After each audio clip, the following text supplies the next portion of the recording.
Bueno, pues vamos con una nueva sección que se va a llamar Relatos de la Historia. Eh, Hoy vamos a arrancar con la historia de la coronación del primer y último emperador mexicano, ¿no? Eh, Tal cual, mexicano, Agustín de Iturbide. Bueno, novohispano, pero fundador de México, ¿no? Agustín de Iturbide. Y me voy a basar en un artículo de Joaquín Espinosa Aguirre, llamado Por la Divina Providencia y por el Congreso de la Nación aceptó la corona de México. Yo creo que sí vale la pena decirle mexicano Agustín de Iturbide. Está a debate. Ahí en los comentarios debátanlo, si ustedes están de acuerdo o no. Pero bueno, arrancamos. Una vez que surgió el Estado mexicano, como forma de imperio, se comenzó a fundar también la nación, la cual buscaba una identidad propia. Sin embargo, no fue tan sencillo hacer borrón y cuenta nueva con respecto a los 3 siglos de dominio que antecedieron a su nacimiento, ¿no? Pues la corona española. Eh, Muchos de los elementos culturales y de legitimidad política hispanos se manifestaron a través de las celebraciones que siguieron a la emancipación política. Y aquí vamos a poner una imagen muy muy descriptiva, ¿no? De la entrada triunfante. Esta siempre la veíamos en los libros de la SEP, en los museos, ¿no? La entrada del famoso ejército trigarante, ¿no? El 27 de septiembre de 1821, ¿no? Esta la hemos visto todos, ¿no? Por ejemplo, una serie de festividades de mucha importancia fue la efectuada alrededor de Agustín de Iturbide y la proeza de la consumación, así como el ascenso del llamado héroe de Iguala al trono del naciente imperio. Pareciera que nada nuevo se realizó en los agasajos festivos del país recién independizado, aunque sí hubo ciertas variantes dignas de mención. Así, tras la entrada triunfal del ejército trigarante el 27 de septiembre, suceso que marcó el fin de la guerra de independencia, la recién formada Junta Provisional de Gobierno procedió a la firma del Acta de Independencia del Imperio Mexicano, donde aparecieron Agustín de Iturbide, el obispo de Puebla, Antonio Pérez, y el último capitán general jefe superior político Juan O'Donoghue, quien por enfermedad no asistió. José Miguel Guridi y Alcocer, Anastasio Bustamante y otros personajes de la lucha de emancipación. Un mes después, el 27 de octubre, se hizo la jura solemne para sostener la independencia, en la que se buscó negar todo lo hispano, ¿no?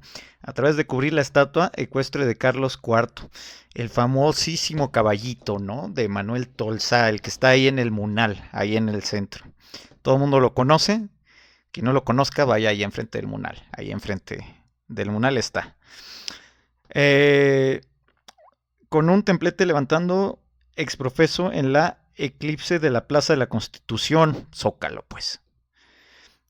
Porque, ojo, el Zócalo no se llama Plaza de la Constitución por la del 17, es por la de Cádiz. Pero bueno, dato, ¿no? Hay dato, al aire. La montura sirvió además para recrear alegorías y representaciones a propósito de la independencia. No obstante, sí hubo una representación hispana. El paseo del pendón imperial, que era una costumbre en el contexto español cuando se festejaba la elevación de un nuevo monarca al trono. Ahora, paréntesis, el caballito de Manuel Tolsá es una obra de arte así que única en el mundo, ¿eh? Todavía no se sabe muy bien cómo es que Tolsá logró construir la estructura del caballito. Eso es tema para otro video, pero es una joya, esa escultura. Es única en el mundo, porque es una sola pieza. Eso es único en el mundo, pero bueno, ya, seguimos, ¿no? Toda esa alegría se vio eclipsada cuando se tuvieron noticias de España. Había llegado al conocimiento de Fernando VII y de las Cortes de Madrid lo sucedido con los tratados de Córdoba y el Plan de Iguala, en el que O'Donoghue reconoció la independencia de México, por lo que hicieron saber que se negaban completamente a aceptar la legitimidad de dichos acuerdos y por lo tanto desconocían en lo absoluto la separación política. Al llegar esta noticia a México, a principios de 1822 todo fue confusión, pero el Pacto de Córdoba ofrecía una salida. Las Cortes mexicanas podrían elegir al monarca que consideraran más adecuado, ante la negativa de los miembros de la dinastía Borbón. De ese modo, por ambiciones ambiciosos planes personales proyectados con muchísima anticipación o porque no había nadie con suficiente fama ni revestimiento como Iturbide para señalarlo como monarca, y de la mano de la soldadesca y un considerable, pero solo capitalino gentío, el Congreso decidió ceñirle la corona a Iturbide, ¿no? Es decir, se le ofrece en un principio la corona a Fernando VII y si lo hubiera aceptado, pues ya. O sea, digamos que era una independencia, pero Fernando VII seguía siendo monarca. Pero Fernando VII pues era medio despistado, vamos a decirlo, ¿no? De hecho, eh, tal vez le debemos la independencia primero a Napoleón Bonaparte por la invasión de la península ibérica, pero después a Fernando VII y su ineptitud, no francamente ineptitud. Ahora bien, ¿cómo enfrentar la tarea de una coronación? Por un lado, no era una costumbre de la monarquía española llevarla a cabo, y por otro, era algo que nunca se había hecho en las antiguas posesiones americanas. Para resolverlo, se nombró a una comisión que se encargaría de elaborar un proyecto del que resultó un rompecabezas de 63 artículos, donde se mezclaban tradiciones románicas, del pontificado romano e hispánicas, así como los ceremoniales de entronación de Napoleón Bonaparte, a quien sin duda Iturbide buscaba emular su coronación, y de los monarcas franceses del antiguo régimen. La más arraigada de las tradiciones venía necesariamente de España. Ello tenía un ejemplo patente en la entrada de los virreyes en procesión solemne a Ciudad de México, sede de los poderes. El paso del pendón era la entrada triunfal ficticia del rey en las provincias de la monarquía fuera de Madrid, en el que marchaba con el avaro regio, bueno, no regio de regio de Monterrey, ¿no? Pero es en otro contexto. Nada que ver con los primos, nada. Bueno, ya. Vamos a ponernos serios. Hasta me perdí por mis chistecitos. En fin. Esta entrada triunfal en manos del alfarés real o gobernador militar por toda la plaza principal para atravesar arcos triunfales, colgaduras y escenografías, todas efímeras. De hecho, si se dan cuenta en esta pintura que está ahí, yo no sé ustedes, yo la veía de chiquito en los libros de la SEP y todo, y luego cuando yo iba al centro histórico de la Ciudad de México buscaba estos arcos y nunca los encontré, ¿no? Ya hasta que de grande me enteré que no, pues, que eran sobrepuestos, eran estructuras eh, temporales, ¿no? Como las que ahora ponen en Zócalo, etcétera, ¿no? O sea, eran removibles, pues, ¿no? Pero bueno, pues yo de chiquito las veía muy reales, ¿no? Muy, digamos, no las veía temporales, ¿no? En las pinturas. Bueno, igual y solo a mí me pasó. En fin, se echaban campanas al vuelo y soltaban cañonazos y salvas de fusil, que eran regaladas monedas a la gente y medallas conmemorativas a los notables de la ciudad. Luego se realizaba el besamanos, que hacía simbólicamente con el pendón real, aunque a veces se hacía con el virrey, como sucedió en Nueva España. Las corridas de toros y bailes no podían faltar, en tanto que lo religioso se limitaba a la celebración pues en la iglesia, ¿no? En cuanto a la segunda fuente de que se nutrió el proyecto de coronación de Iturbide, la de Napoleón como emperador francés, hay varias cosas dignas de mencionar. Primero hay que recordar que el 2 de diciembre de 1804 Bonaparte buscaba la reciente tradición tolerante de la Francia revolucionaria, una secularización del acto, lo que se manifestó al impedir que el Papa Pío VII lo coronara, ¿no? En efecto, cuando el Papa se dirigió hacia el altar para coger la corona de Carlomagno, señala la crónica de un testigo, Napoleón se adelantó a tomarla con sus manos y él mismo se la puso, con lo que dejó de manifiesto que su santidad estaba ante un igual, incluso no comulgó y junto a su esposa oyó la misa de rodillas y en silencio. Esto de hecho pues lo pueden ver ahí, ¿no? En la película de Napoleón, donde está Joaquín Phoenix, que es debatible, ¿eh? Es debatible, históricamente es debatible si Napoleón realizó esta acción, es debatible. Luego el monarca entestó la corona en la emperatriz Josefina, se dispusieron también 2 tronos para cada emperador, unos para usar antes de la investidura y otros más grandes para después de ella, desde donde ambas majestades observaron el resto de la ceremonia. Lo que se presenció en la catedral de Notre Dame fue una fastuosa y larga ceremonia. Napoleón estuvo cerca de la gente, en quien descansaba su legitimidad en el trono, pues tenía el apoyo popular, ¿no? Al igual que Agustín Iturbide, en su momento. No estaba solamente acompañado por las autoridades, sino por el propio pueblo. Al final, todavía en la catedral, pero ya sin la autoridad eclesiástica, el emperador hizo juramento de proteger y servir a Francia. Respecto a las otras dos tradiciones del pontificado romano, se tomó la práctica del ayuno de los emperadores, la presentación de una ofrenda al monarca y besamanos, el besamanos. Por su parte, la tradición francesa del antiguo régimen definió una ofrenda específica: un pan de oro, un pan de plata, un cáliz y 13 piezas de oro y 13 de plata. Todo simbólico, ¿no? Todo muy, muy simbólico, muy bello, ¿no? El 21 de julio de 1822, la población capitalina tuvo la oportunidad de presenciar un suceso que nunca antes se había vivido: observar los decorados de la catedral unas horas antes de la ceremonia, para luego ser tapadas las partes centrales del interior de dicho recinto. Mientras tanto, afuera estaban dispuestas gradas para ver pasar al emperador y a su séquito, que como el rito napoleónico se trasladaba en medio de 48 diputados, pues en ambos casos se trataba de una monarquía constitucional. El desfile salió del Palacio de Moncada, hoy conocido como Palacio Iturbide, ubicado ahí en la calle de Madero, esta calle donde ahora tomas fotos con los Avengers, ¿no? Y todo. Entonces, en ese entonces San Francisco, donde él residía, era mayoritariamente encabezado por elementos del ejército. La caballería iba al frente y ondeaba la bandera trigarante, con el águila detenida sobre su garra izquierda, las alas desplegadas y coronada. Seguían el desfile las parcialidades de personas indígenas, las órdenes religiosas, miembros de la universidad y las autoridades de Ciudad de México, todos a pie, la Universidad Pontificia, ¿no? Los regidores de la capital condujeron al monarca hacia el interior de la catedral. Iturbide vestía el traje de coronel del regimiento de Celaya, muy importante para él en su carrera militar. Una vez en el recinto se le sentó a él y a su esposa en un trono pequeño, mientras cantaba Veni Creator. Luego, el consagrante gritó una sola vez: Vivat Rex in aeterum. El rey viva para siempre, lo que en la vieja Francia se hacía 3 veces, toda vez que se besaba la mejilla del coronado.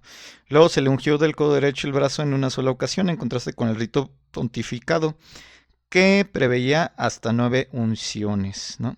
Pues ¿por qué? Porque se asumía que un monarca pues estaba como protegido también pues, por Dios, ¿no? Después se dio lo que probablemente fue la más impresionante del acto, la coronación. Al acabar lo de ungir, el cardenal se retiró, dando paso al presidente del Congreso, Rafael Mangino, quien tomó la corona y la entestó en Iturbide, que así se convirtió en Agustín I de México.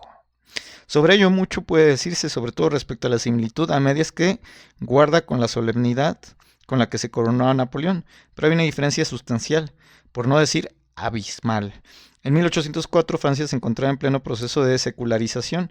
Por otro lado, México en 1822, con el Plan de Iguala y los Tratados de Córdoba, tenía pilar de su fundación a la religión católica.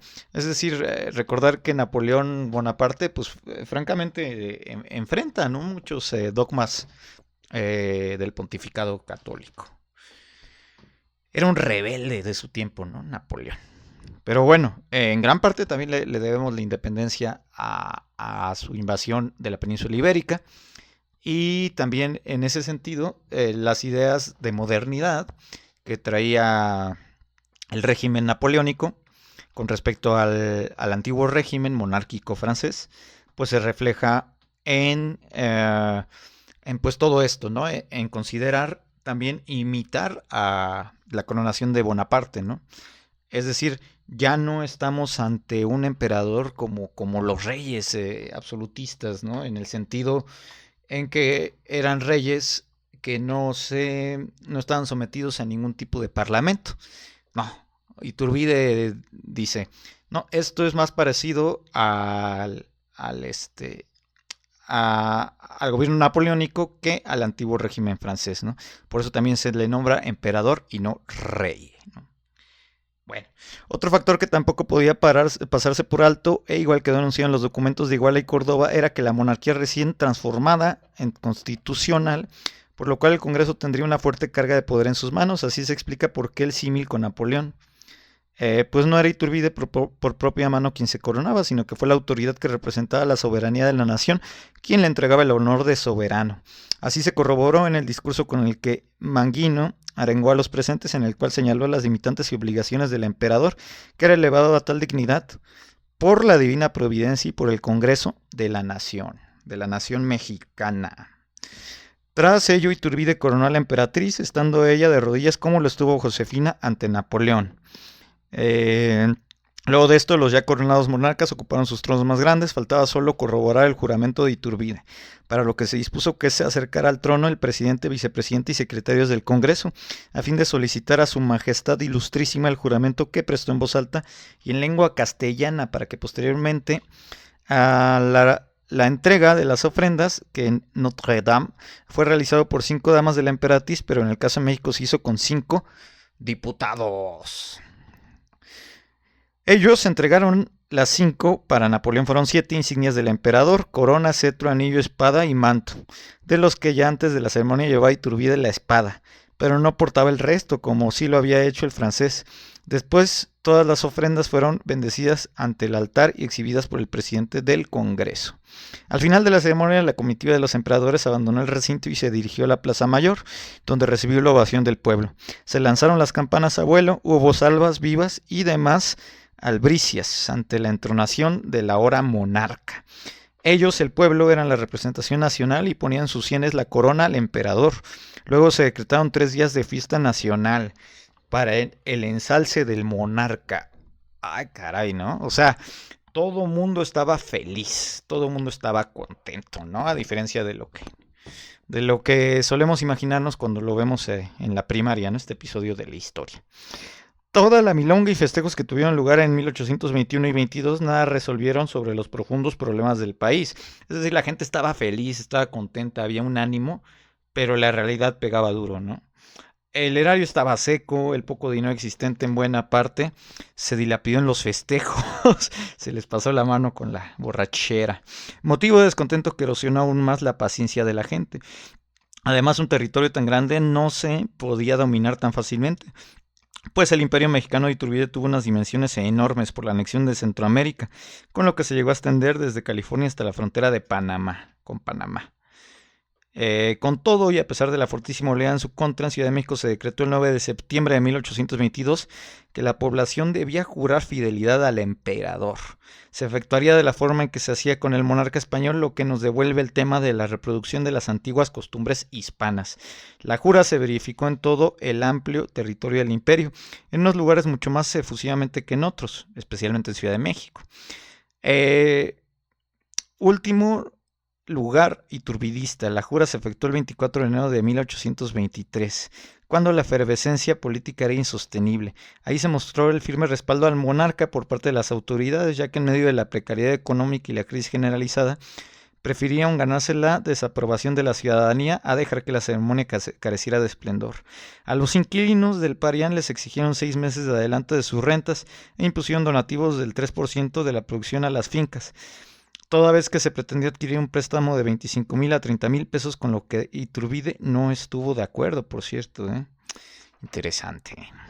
Se optó entonces por buscar préstamos personales de comerciantes adinerados, quienes se negaron rotundamente. Al final se juntó solo la cantidad de 6,474 pesos de los 30,000 que se querían, por lo cual se cancelaron los fuegos artificiales y los bailes. Por otra parte, se recurrió al superintendente de la Casa de Moneda para conseguir el metal con el que se acuñarían las medallas conmemorativas, que se obsequiaron. Poco después de las juras, en febrero de 1823, el alzamiento del acta de Casamata dio el último empellón al barranco del efímero imperio de 10 meses. Hasta sus más allegados, incluidos los más fieles como José Antonio Echavarri y el marqués de Vivanco, se sumaron a las fuerzas que buscaban restituir el Congreso, disuelto en octubre del año anterior por el propio emperador. En este periodo, y más claramente que nunca, se vio la pésima virtud de político y estadista de Iturbide. Lorenzo de Zavala, entonces diputado y enemigo del monarca, declaró que si se hubiera desechado el viejo Congreso y convocado a uno enteramente nuevo no designado por Iturbide, la opinión pública no se hubiera inclinado definitivamente en su contra. Es decir, Iturbide era un gran militar, Iturbide era un gran un tipo que se relacionaba muy bien con las autoridades, pero no era un buen político. Puede observarse que al conseguirse la independencia, muy lejos de haberse consumado una revolución política, lo que se hizo fue realizar una independencia de España relativamente ambigua, pues al llamar a uno de los miembros de la familia reinante a gobernar y mantener en esencia los ritos hispánicos, se deja ver que la identidad mexicana apenas se estaba formando, y en ese momento los ciudadanos del nuevo imperio tenían muy arraigada todavía cierta afinidad con España. En suma, podemos concluir que esta fiesta cívica emanada del poder político buscó la legitimación del emperador a través de recursos históricos. Verlo además por la identidad nacional, en gestación conmemorando la hazaña fundadora en una etapa de desdivinización del poder, destacando virtudes personales, mundanas y humanas, que se posaron en la figura de Iturbide, pero con un imperio sostenido por alfileres en su legitimidad y empeorado por el conflicto emanado del choque de dos órganos que deseaban la soberanía, el Congreso y el emperador. Y el emperador detonó la ruptura definitiva. Y así, el tener a todos los políticos de la época en su contra y haber cometido algunos errores, entre otros factores, provocaron que Iturbide aún hoy esté fuera del Panteón Nacional oficial y monumento sepulcro que honra a los llamados padres fundadores de México. De hecho, les voy a mostrar aquí la primera imagen que puse, pues es de de donde están sus restos, los restos de Iturbide, allá que están. Esos están ahí en Catedral Metropolitana. De hecho, hay una historia muy curiosa ahí que trataremos en otro podcast. Cuando originalmente los restos de los héroes de la independencia y todo esto se encontraron en Catedral Metropolitana, Plutarco Elías Calles, en su mandato, manda a extraer los restos de todos de la Catedral Metropolitana y los manda a la columna de la Independencia, ¿no? Ahí cumple una doble función, ya como monumento y como mausoleo, ¿no?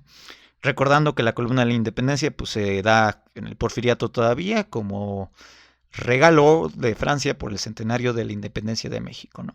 Pero muy burlón Plutarco Elías Calles, que él tal cual no iba cada año se le conmemoraba a los héroes en septiembre en la Catedral Metropolitana, pero Plutarco Elías Calles, pues ustedes saben los conflictos cristeros que tuvo, dijo: yo no voy a pedirle permiso a la iglesia, a las autoridades eclesiásticas, para darle un culto civil, ya un culto francamente civil, a los héroes de la independencia. Entonces convierte completamente el culto en civil al trasladarlos a la columna de la Independencia y declara: pero Iturbide se queda con los de su clase, es decir, en la iglesia, ¿no?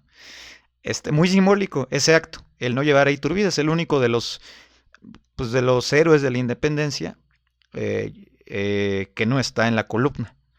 Se quedó ahí en Catedral Metropolitana por los siglos de los siglos. Amén. Y este podcast ha terminado. Haré un podcast después más interesante, interesante sobre el regreso de Iturbide y su muerte, ¿no? Pues esto lo dejamos hasta aquí. Síganos para más contenido. Espero que les guste los relatos de la historia. Vamos a probar a ver qué tanta aceptación tiene. Coméntanos si quieres la segunda parte. Ahí nos estaremos viendo.